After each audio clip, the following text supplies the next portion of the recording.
Barangay Hinebra mga bro, may niluluto kayang 3-team trade at Mikey Williams dumating na sa Barangay Hinebra. So matunog nga na magre-rebuild itong Barangay Hinebra mga bro dahil unhealthy na nga ang kanilang lineup. May mga injured player at ang iba naman ay nagkakaedad na kaya di na ganun ka-consistent ang kanilang performance.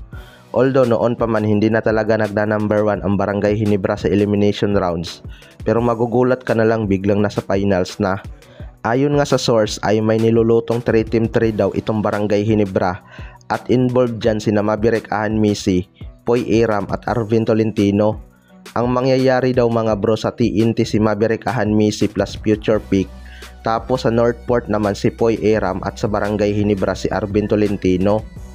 Well, kung titingnan natin mga bro, panalo nga sa trade na to ang Barangay Hinebra dahil isang Arvin Tolentino nga ang kanilang makukuha. Pero may mga rumors din talaga na may mga offer daw itong si Arvin Tolentino sa ibang bansa.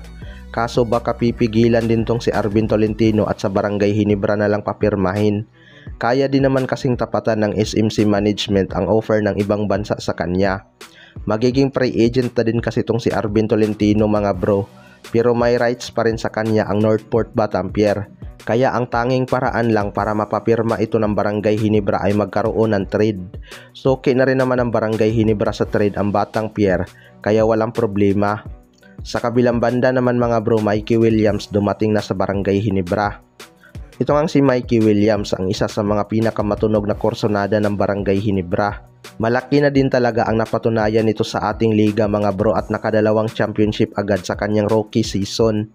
Veterano na kasi itong si Mikey Williams bago nagpa-drop sa ating liga.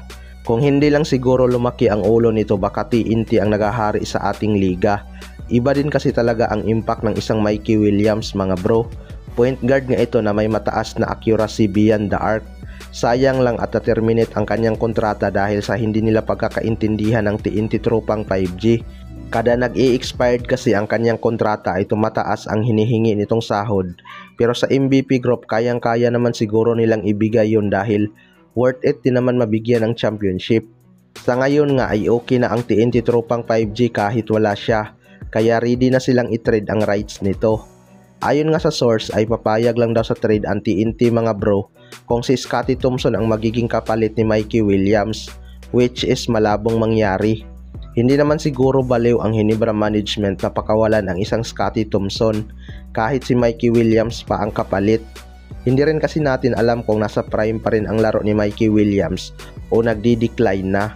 Pwede naman na siguro sina Maverick Ahanmisi at Jeremiah Gray kapalit ni Mikey Williams mga bro, kaso nagpapagaling pa sa kanilang injury.